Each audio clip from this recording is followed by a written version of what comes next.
turn this into something positive and maybe it'll spread. He's the most positive person on his job. Now you're cured. I feel good.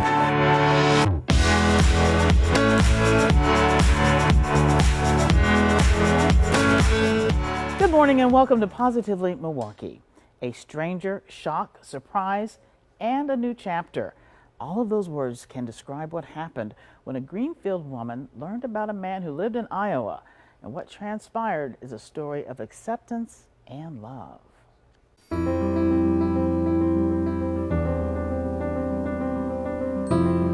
It was April of 2016 that Carol Letsky connected with a man that would change her life forever.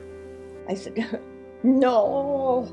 More on that later, but first, this 76-year-old Greenfield grandmother grew up as an only child. I always swore I'd never have one child because it's a lonely life. It is.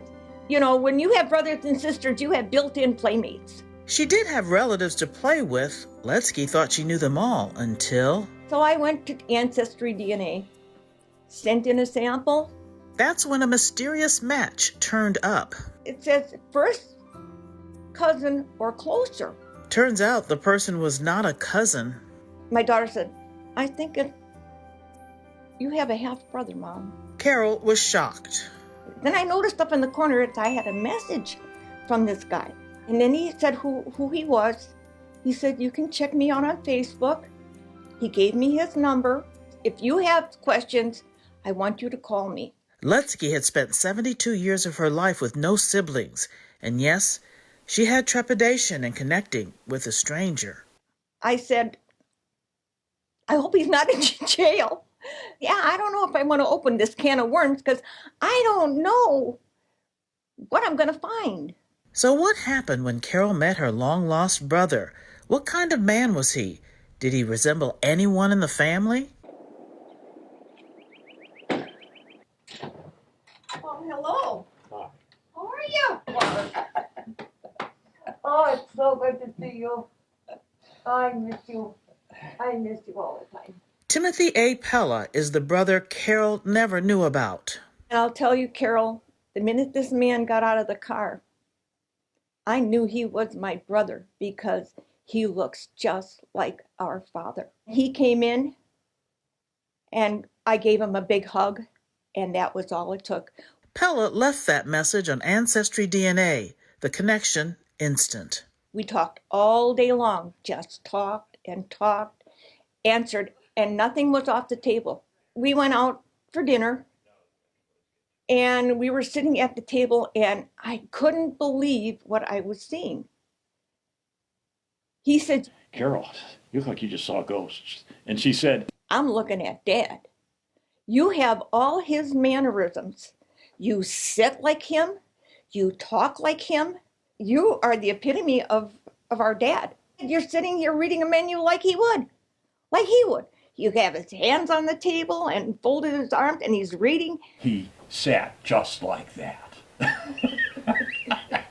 And I said, yep, I've seen a ghost. So Pella now lives in Iowa, but he grew up in a loving adopted home in the Milwaukee area.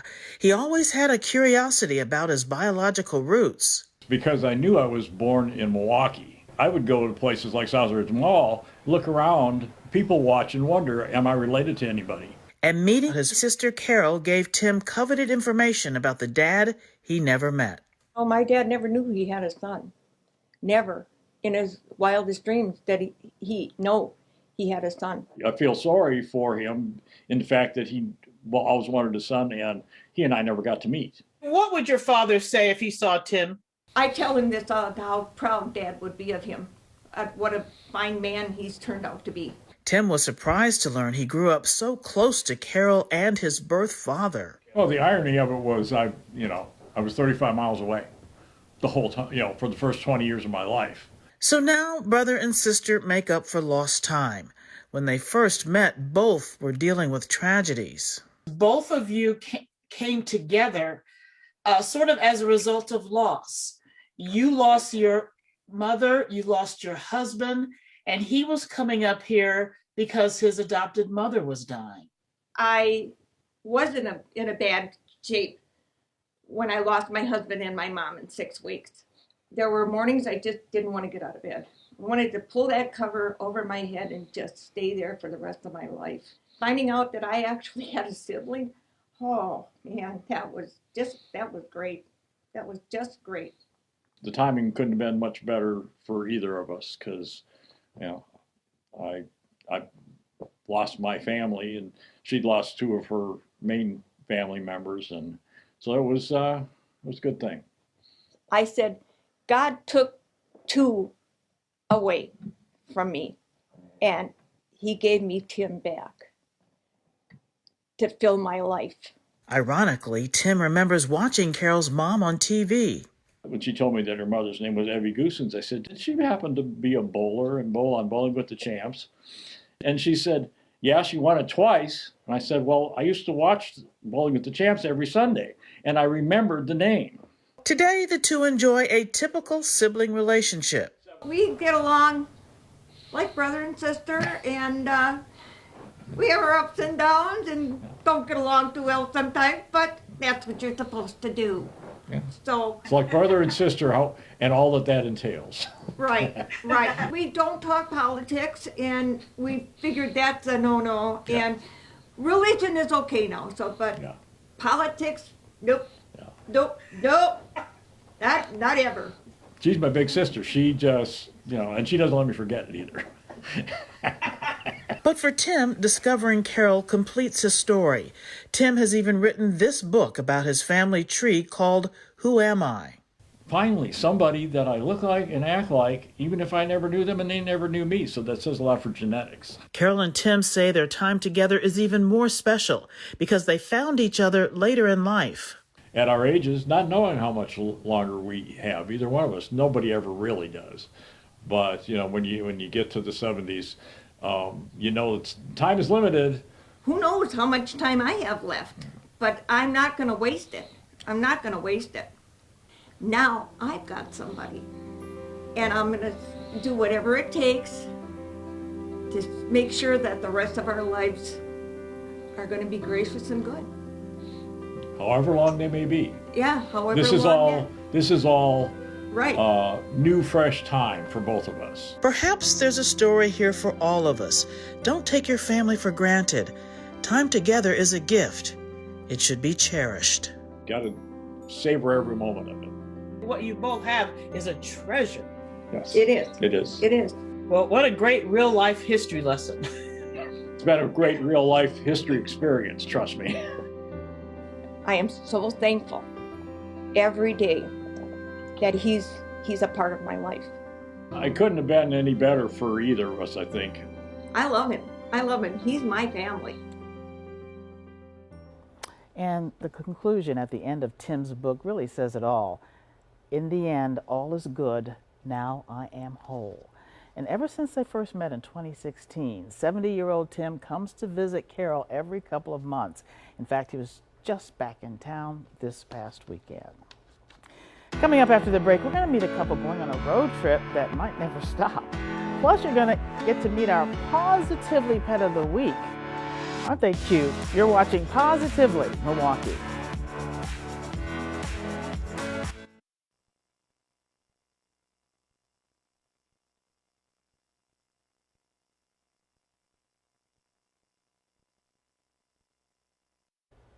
Welcome back to Positively Milwaukee.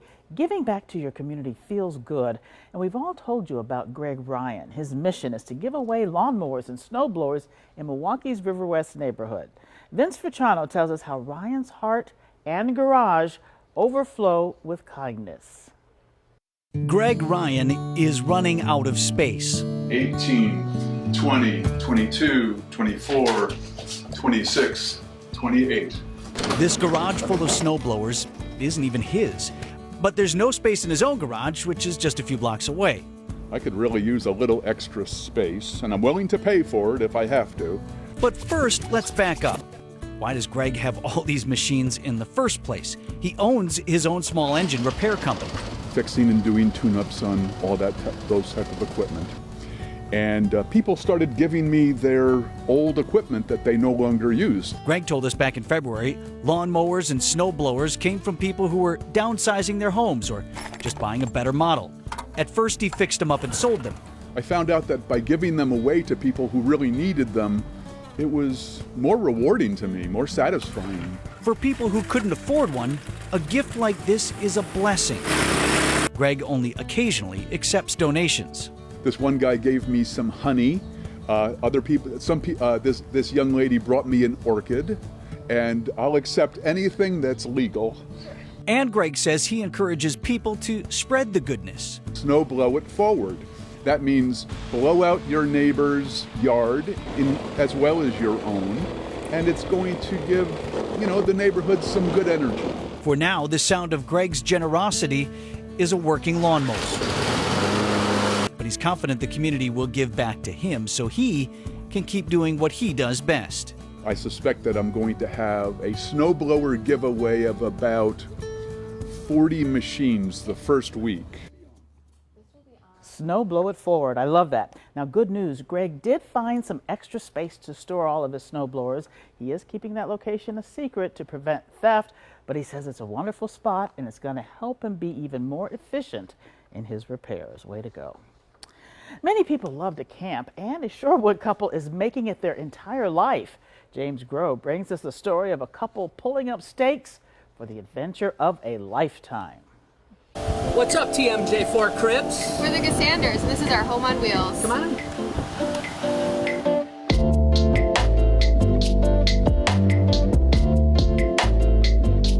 Yeah, so we decided to sell all of our things. We're in the midst of doing that as we speak, and we're moving into this RV, and we're going to be traveling across country. And, the end game, we don't know. It might be life in an RV, or at the end of 2 years, we might be get us out of here and get us into sticks and bricks again. On June 1st, Lauren and Jonathan Gusanders' lease on their Shorewood apartment ends. That's when they hit the road for the ultimate road trip. So the idea of just being able to live anywhere where we can just drive to and meet new people and see new cultures is super exciting. They got the idea during the pandemic. With remote working becoming more common, they said this was the moment to go on the adventure of a lifetime. From all the multi-million-dollar homes I've done stories on, even a castle, this is actually really nice inside. Okay, back to the story. For those wondering how they're going to live in a 220 square foot space with 2 dogs, here are a few ways. So this is the closet space for me and my husband. I have gotten rid of probably over 50% of my clothes to make a small space work. So it's a full range gas stove, 3 burner. This flips back here and you can cook a nice meal. We also do have a full oven as well. This is their bed, here's the bathroom, and storage space. Clearly, they won't have much stuff, but that's the point. We're not trying to spend a lot of time in here, and that's a question a lot of people ask us, like, how are you guys gonna live in here? It's not a lot of space. It's like, we're gonna be in the great outdoors. You can follow their travels on Instagram and Facebook. Wander.onwheels. They will hit the road north to the UP, but their main direction, like the settlers of the 1800s, is west. No voyage is complete without a proper name for the RV. We named our RV Hekla, which is the most powerful, strongest female volcano in Iceland. So they will hit the open road with a few specific destinations in mind, but oh, the places they'll go. Well, they say love grows best in small homes, and that's one small home. Let's hope the Gusanders' love will be even stronger once they're out of that RV. Good luck. Well, young people in our area are learning how to box and become better citizens at the same time. Plus, a local women's club is trying to help kids living in shelters. We'll have those stories after the break. Good morning. I'm Johanna with PAWS, the Humane Animal Welfare Society of Waukesha County, and I'm so excited to introduce to you our pets of the week. This week we have a bonded pair of guinea pigs. We have Lily and we have Foo-Foo, and they are a couple of sweet gals. When I say bonded pair, it means they go together, and their best home is going to be in a caged environment, or maybe if you have a fenced-in area in your home, kind of like what I'm sitting in today, that you can designate as their space. They just need room to run, and they need room to exercise, and a little cozy place to hide out. And they're great for kids. These particular guinea pigs are really good with handling, and they're gentle animals. They are one of my favorite animals for kids, especially if you're not able to have cats or dogs in the home. They're just really sweet. and they like to nibble on things and they like to explore different things as they are with the toys that we have today. They're just really wonderful pets. They're soft and they're cuddly and they're sweet, and they make the cutest little squeaking noises. So if you are interested in adopting Lily and Fufu or any other pet at Hawes Shelter, please call us at 262-542-8851 or visit our website, hawespets.org, HAWSPETS.org. We have lots of amazing animals of all sorts and sizes at our shelter who are in need of forever loving homes that are positively Milwaukee.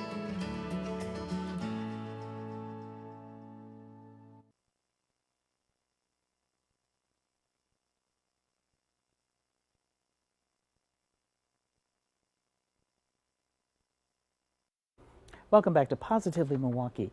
When mothers find themselves in a shelter because of domestic violence or sex trafficking, their children often come with them. But Sarah McGrew tells us how the Brown Deer Junior Women's Club is helping those kids become their own superhero. We're just trying to decide whether to go with the navy blue or the white for a background. Carolyn Mitchell and Dorothy Protz are making superhero capes. They're both in the Brown Deer Junior Women's Club. So the whole purpose is to give of yourself. These capes will go to kids living in shelters with their moms. And then we have another completed cape here on the table, and that one has teddy bears and hearts. When the rest of the club found out, they jumped to action. I had 5 women who, without a blink of an eye, said, "I'll bring my machine and we'll sew."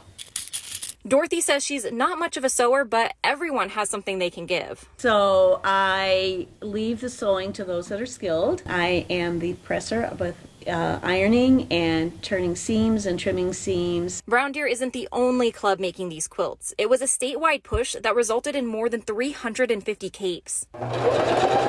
Suzanne Hooser, who helps run Junior Women's Club at the state level, is so proud. Such imaginations and their hard work. Some of them got their grandchildren involved and donating capes and helping out. It's wonderful. Carolyn and Dorothy just hope the kids who get these capes will smile. We're just hoping that they can put these capes on and become their own superhero and do anything that they want to do. And if we can contribute to that by giving them a cape, I think that's it. So we asked, are Dorothy and Carolyn also superheroes? Maybe just with invisible capes? Volunteers don't need to be rewarded for what they do. So I guess we could say that we have invisible capes on all the time, because we're feeling that we're making a difference. And they are superheroes. Dorothy and Carolyn say this project was a great way to sew and social distance during the pandemic, and doing it all for a great cause. Cream City Boxing Gymnasium is tucked in the city's Graceland neighborhood on the north side. Kids learn how to box and more. Cassandra McShepard has the story. Cream City Boxing Gymnasium is a place where people come from all over the city. Now, honestly, I love to work out, but when I'm working out, I'm just sweating. These folks are experiencing social fitness.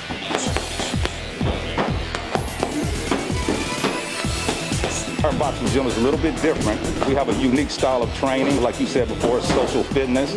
Everyone doesn't have to compete, but they learn how to work out in the boxing training way. I've been coming to Cream City for about 4 months. A young person or a young fighter or anybody that comes in here, I can't help them to get to where they're trying to get to unless I know more about them. I used to get in trouble a lot, and I thought coming here would be a good alternative. If we communicate more with our young people to understand what they're doing, we can get somewhere. Are you still getting in trouble? No. Now it's time to box. 1, 2. 1, 2. 1, 2. Hands up.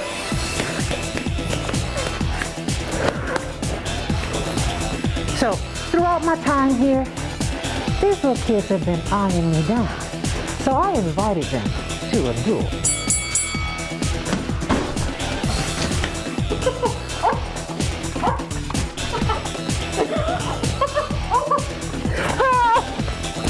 Not the face! Not the face!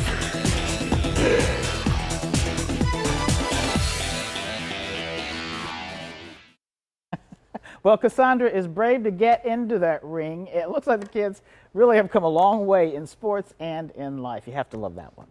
Well, if you are a Brewers fan, you probably love to have a jersey signed by one of the players. Well, that's one of our reasons to smile this morning. Several Brewers, including Jackie Bradley Jr. and Brad Boxberger, surprised veterans and active service members with a Zoom call. The players thanked them for the service, and they gave them all personalized autographed jerseys. Josh Hader said it was a great opportunity to express his gratitude for everything our servicemen and women do for us. It is wonderful. Well, as you know, summer is back. Temperatures are on the rise, and here's something that will make you smile. Noah's Ark in Wisconsin Dells is reopening. The water park had a shorter season because of the COVID pandemic. There are still safety precautions, but those working at Noah's Ark are very excited that we're closer to normal. And a woman from Vernon in Waukesha County won a big honor. A Guinness World Record. Deb Hoffman has the largest Winnie the Pooh collection in the world with more than 20,000 pieces. And you might recognize that fuzzy yellow face from his adventures with Christopher Robin. And Hoffman is estimating that her huge collection is worth around $1 million. Wow, that is definitely bearable. I'm going to be back with my quote of the week.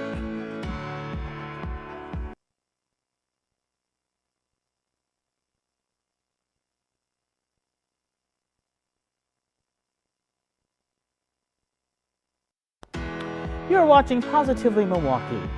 The greatest glory in living lies not in never falling, but in rising every time we fall. My quote of the week comes from Nelson Mandela. Mandela, of course, was a key leader in helping bring an end to apartheid in South Africa. Now, your struggles may not be as massive as Nelson Mandela's, but there's still a valuable lesson to learn from him. No matter how hard you fall, you succeed by getting back up and trying again. I hope you can keep that message in mind this week, and as always, stay positively Milwaukee.